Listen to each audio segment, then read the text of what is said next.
Number 9. The Endurance. Between the years 1901 and 1917, a famous polar explorer named Sir Ernest Shackleton led 3 separate expeditions down to Antarctica. In 1914, he and his crew left on what would become their final journey aboard the 3-masted wooden ship known as the Endurance. Almost immediately after leaving South Georgia Island for the Weddell Sea, they met some serious problems. It all started when the crew was slowed down by sea ice, and things only got worse from there until the ship was ultimately trapped in an ice floe. At first, Shackleton hoped the Endurance would eventually free itself, but that never happened, and the pressure from the pack ice soon started to crush the vessel. He ordered his crew to abandon ship, and it wasn't long after they fled that it disappeared beneath the water's surface. For years, the wreck's location was a complete mystery. It was finally discovered in 2022, about 4 miles from where it first sank. For the past 106 years, it has sat on the cold, dark floor of the ocean at a depth of 10,000 or so feet. Locating the Endurance was a complicated task, to say the least. A team of experts spent over 2 weeks scouring the area with underwater drones while fighting off bitter cold temperatures and some of the world's iciest waters in hopes of finding any sign of the ship. As the researchers expected, the vessel was damaged. But it's still in remarkable shape for its age, owing largely to the frigid Antarctic conditions that helped preserve it. Because the sea is so cold, it lacks the wood-eating organisms that are known to destroy wrecks in other areas of the world. The sunken ship is considered a protected monument under the Antarctic Treaty and will remain at its current resting place for years to come. Number 8. SS Marine Sulfur Queen. Built in Pennsylvania in 1944, the SS Marine Sulfur Queen started its career as a T2 tanker that mainly carried fuel. It officially became the Sulfur Queen in 1960 when it was converted to hold molten sulfur. On February 2, 1963, the 504-foot-long ship left Beaumont, Texas, with over 15,000 tons of sulfur and 39 crew members on board. About 2 days later, a crewman sent a radio message mentioning the vessel's coordinates in the waters south of Florida. At the time, they were caught up in a rough storm with almost 16-foot waves and strong winds reaching up to 53 miles per hour. Nobody ever saw or heard from the Sulfur Queen again after this, and its fate is a mystery even to this day. The ship was reported missing about 2 days after its last radio transmission, but no sign of it was ever discovered, and the search was eventually called off.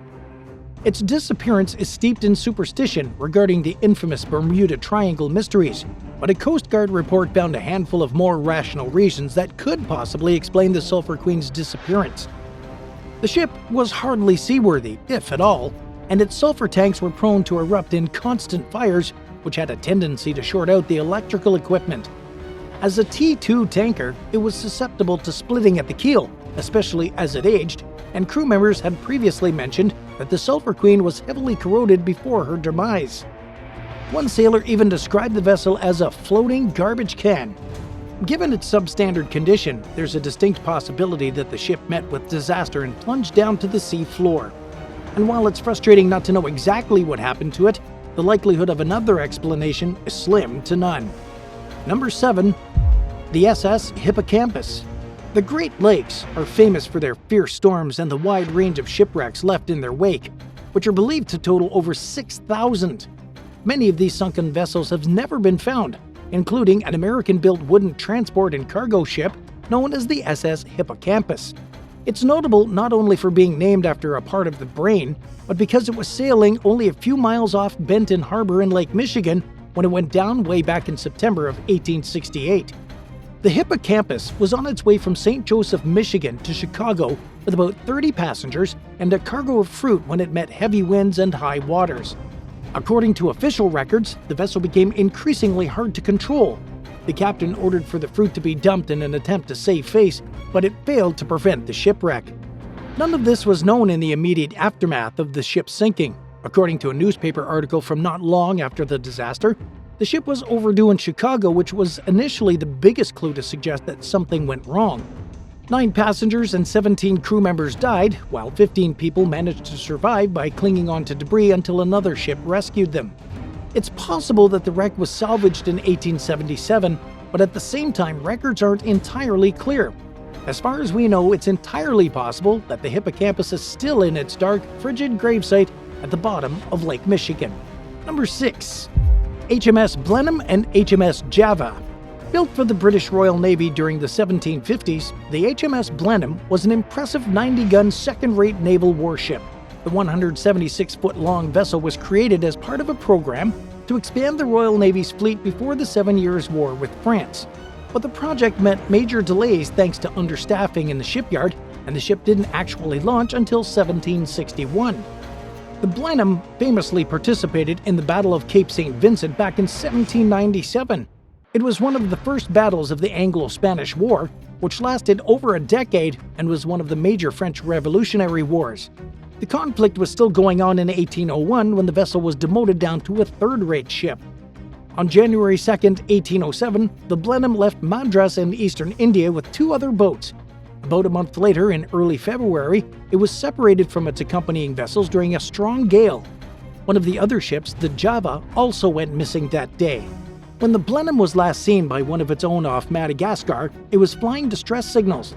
About 2 weeks later, it was spotted again by a French frigate near the island of Rodriguez in the Indian Ocean.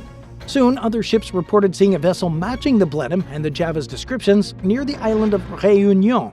According to some reports, the ships had been put in for repairs and had set sail, only to never be seen again. The Blenheim, the Java, and their combined crews of around 870 men remain lost to this day. Their fate is a mystery that may never be solved. Number 5. SS Bechimo. Before it was given to Great Britain as a World War I reparation, the SS Bechimo was originally a German trading vessel.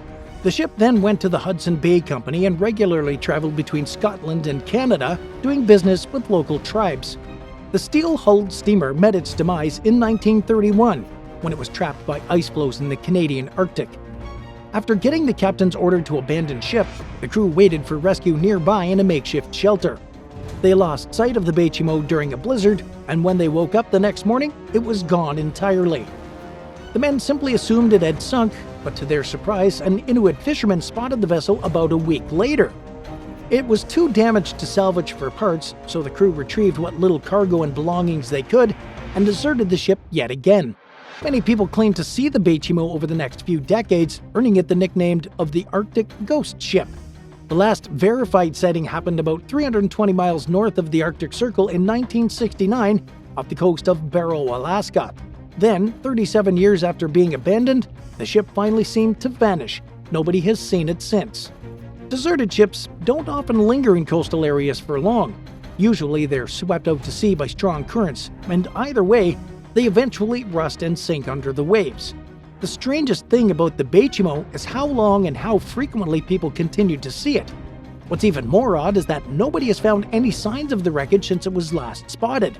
The Alaskan government started a search for the shipwreck back in 2006 as a last-ditch effort to locate it, but no traces of it have popped up, and it's probably safe to assume that unless it's found at the bottom of the ocean, the Bechimo is gone for good. What do you think happened to the Bechimo? Let us hear your theories in the comments down below. We love hearing from our viewers, and while you're there, be sure to subscribe to the channel. Number 4. The SS Pacific. Built in New York during 1850, the 223-foot-long wooden side-wheel steamer known as the SS Pacific first entered service at the height of the California Gold Rush.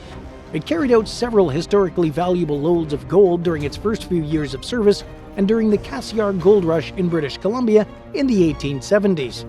During a routine voyage from Victoria, British Columbia to San Francisco back in 1875, the Pacific collided with a ship called the Orpheus off the Washington coast holding 275 passengers and a rumored cargo of gold worth approximately $7 million in today's currency. There's no way of knowing exactly what happened after the crash because only 2 people survived the tragedy.